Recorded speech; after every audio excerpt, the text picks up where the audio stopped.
पुण्यातील तनिषा भिसे मृत्यू प्रकरणातला सगळ्यात निर्णायक ठरणारा आणि सगळ्यात महत्त्वाचा अहवाल म्हणजे ससून रुग्णालयाचा अहवाल आणि याच रुग्णालयाचा अहवाल पुणे पोलिसांकडे काल सादर झाला।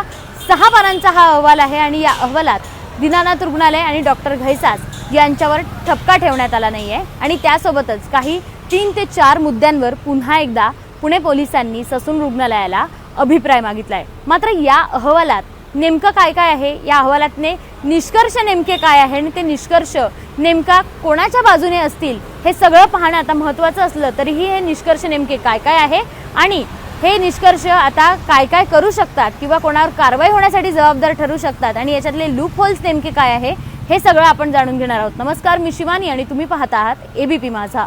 ससून रुग्णालयाने पुणे पोलिसांकडे दिलेला जो अहवाल आहे त्याच्यात अनेक निष्कर्ष काढण्यात आले आहे आणि त्याच्यात इंदिरा IVF, ज्या इंदिरा IVFचं आतापर्यंत कुठेही कोणत्याही अहवालात नाव समोर आलं नव्हतं, त्याच इंदिरा IVFचं नाव या अहवालात समोर आलं आहे आणि त्यामुळे इंदिरा IVFची सध्या चर्चा देखील होती आहे। मात्र या अहवालात नेमके काय काय लूप होल्स आहे तेही आपण जाणून घेणार आहोत, कारण या अहवालातले लूप होल्सच या सगळ्याची निर्णय देणार आहेत किंवा कोणावर कारवाई होणार आहे हे देखील ठरवणार आहे। त्याच्यातला पहिला निष्कर्ष जो आहे तो आहे इंदिरा IVF मध्ये तब्येतीची सुधारणा होत नसताना देखील 4 ते 5 दिवस दाखल करून घेणं चूक होती।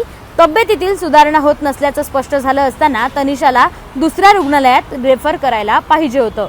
दुसरा जो निष्कर्ष या सगळ्या अहवालात आहे तोही सांगते, मंगेशकर रुग्णालयात 5 तास थांबवलं होतं, मात्र यावेळी पैसे घेतले की नाही किंवा हेच कारण होतं का, पैसे द्या नाहीतर ट्रीटमेंट करणार नाही, असे अनेक प्रश्न या रुग्णालयात ज्या 28-29 तारखेला विचारण्यात आले होते का याचाही पुनर्विचार, याचेही अभिप्राय आता मागवण्यात आला आहे आणि याबाबत आरोग्य उपसंचालक यांनी चौकशी अहवाल देखील द्यायचा आहे आणि तेच या सगळ्या प्रकरणातला आता पैशांचं जे काही बोलणं झालं त्याबाबत स्पष्टता देणार आहे।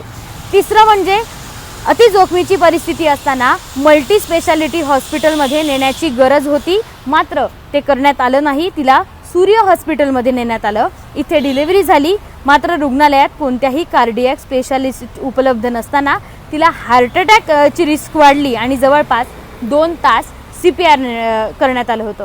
आपण जर पहिल्या दिवसापासून बघतोय तर जेव्हा यांची तब्येत बिघडली तेव्हा त्यांनी दीनानाथ रुग्णालयात आधी आणलं होतं, मात्र त्याच काळात 10 लाख रुपयाची मागणी करण्यात आली, वेळेत उपचार मिळाले नाही, ब्लिडिंग वाढलं आणि त्यानंतर त्यांनी काही वेळासाठी पुण्यातल्या ससून रुग्णालयात नेलं, मात्र तिथे कोणतेही उपचार केले नाही। त्यावेळी डिलिव्हरीसाठी त्यांनी थेट सूर्य हॉस्पिटल गाठलं, जे पुण्यातल्या वाकड परिसरात आहे आणि तिथे या तनिषा भिसे यांनी 2 गोंडस मुलींना जन्म दिला आणि त्यानंतर या सगळ्या प्रकरणात हे सगळं प्रकरण उघडकीस आलं। मात्र इथे कार्डियक स्पेशालिस्ट नाही, तुम्ही मल्टी स्पेशालिस्ट हॉस्पिटलमध्ये या तनिषा भिसे यांना न्यायला पाहिजे होतं असं या निष्कर्षात सांगण्यात आलंय। म्हणजे कुटुंबियांची चूक कदाचित असू शकते असं अशी शक्यता या निष्कर्षात मांडण्यात आली आहे। चौथं म्हणजे हा रुग्ण म्हणजे तनिषा भिसे गुंतागुंतीचा रुग्ण होता, मृत्यू मणिपालमध्ये झाला, हा माता मृत्यू असतानाही त्यांचं पोस्टमार्टम का केलं नाही। ससून रुग्णालयाला त्यांनी मृत्यू झाल्यानंतर कळवणं गरजेचं होतं आणि ते सुद्धा झालं नाही। आपण या सगळ्या प्रकरणात बघितलं तर तनिषा भिसे यांचं पोस्टमार्टम झालं नाही आणि त्यामुळे त्यांचे समोरचे जे काही अहवाल असतील, त्यांच्या तपासण्या असतील त्या काही करण्यात आल्या नाही, त्यामुळे मृत्यू कशामुळे झाला हा निष्कर्ष लावणं जरा कठीण झालं आणि त्यामुळे PM केला असता तर याच्या संदर्भातली अधिक माहिती पोलिसांना किंवा या अहवालात स्पष्ट झाली असती, मात्र ते केलं नाही आणि कुटुंबियांनी हे ससून रुग्णालयात सांगणं गरजेचं होतं, कारण माता मृत्यू हा असा या मृत्यूची नोंद झाली असल्यामुळे हे सगळं सांगणं गरजेचं होतं असं या अहवालात सांगण्यात आलंय। आणि या सगळ्यात IVF सेंटरची जबाबदारी महत्त्वाची आहे, त्यांनी लवकर रेफर करायला पाहिजे होतं असंही या 4 ते 5 निष्कर्षांमध्ये सांगण्यात आलंय।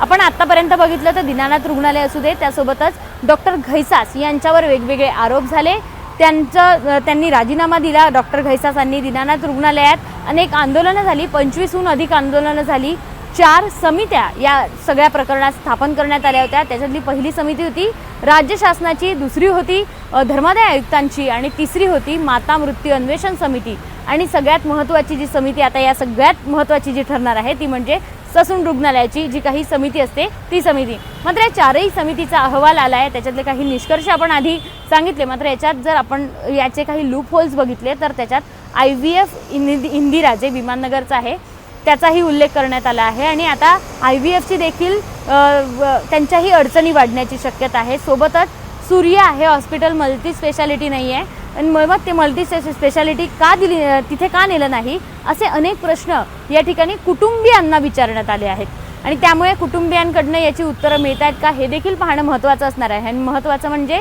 ससून रुग्णालयातला हा अहवाल नेमकं कोणाच्या बाजूनं निर्णय देतो हेही पाहणं तितकंच महत्त्वाचं असणार आहे. धन्यवाद. ABP माझा, उघडा डोळे बघा नीट.